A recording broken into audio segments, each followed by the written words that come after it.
Puis j'avais un truc, c'était l'écologie qui traînait quelque part à ce niveau-là, depuis tout petit.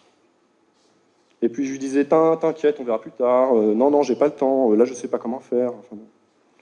Mais c'est toujours là. C'est-à-dire, c'est le premier souvenir, c'est des oiseaux englués, en gros, par la énième marée noire. Et moi, je suis tout petit, je fais. Ouf. Et à chaque fois qu'il y avait un nouvel élément de catastrophe écologique, je me le prenais en pleine gueule. Et en fait, je l'ai cumulé comme ça. Et puis au bout d'un moment. Puis dans mon job, dans ce cabinet de conseil,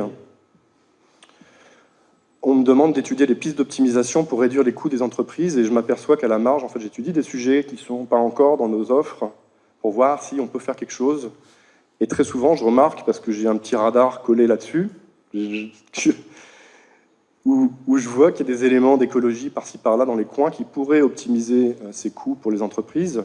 Et j'en parle à mes supérieurs et tout, et ils me rigolent au nez en me disant bon, faut pas, écolo, va fumer ta bœuf ailleurs, je sais pas quoi. Enfin, de toute façon, ça crache. Enfin, ils voulaient des trucs très très rentables avec 5-6 chiffres, et là on pouvait gagner que 2 ou 3 chiffres, donc ils s'en foutaient un peu.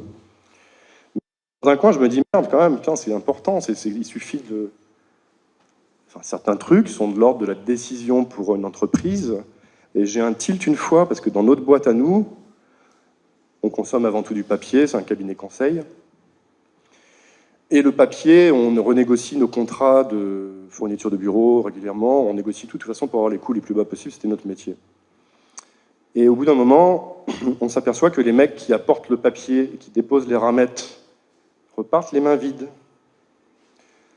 Et en négociant avec le bonhomme nous dit bah, si vous voulez, on peut repartir les mains pleines avec votre papier usagé. Et la décision, c'est oui ou non, on le fait pas, ça coûtait 0 en plus. Le camion repart plein au lieu de repartir vide, le papier est recyclé, tac, pour 70 personnes qu'on avait au bureau d'un coup. Je me dis là, il y a un truc. Bah, là, quand un chef d'entreprise ou un général des armées dit maintenant tout le monde fait ça, il y a un effet, je trouve ça intéressant. Quoi. Tout d'un coup, si l'entreprise fait 5000 personnes, c'est 5000 personnes qui consomment du papier qui est recyclé direct, à coût 0. Je fais bon.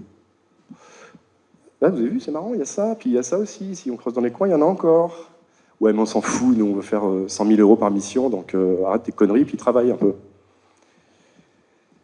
Et bref, comment amener un deuxième projet ça m'a pris, je sais pas, 3-4 ans. Je me suis dit, merde, mais qu'est-ce que je vais faire? Au début, je me disais, bon, on va travailler pour des individus, les petits gestes pour la planète, tout ça, pourquoi pas? Mais je me suis dit, bah, peut-être qu'au niveau des entreprises, si on change un peu la perception d'un patron, qui a des effectifs et tout, en fait, on peut avoir un effet domino assez rapide et hyper efficace, en fait.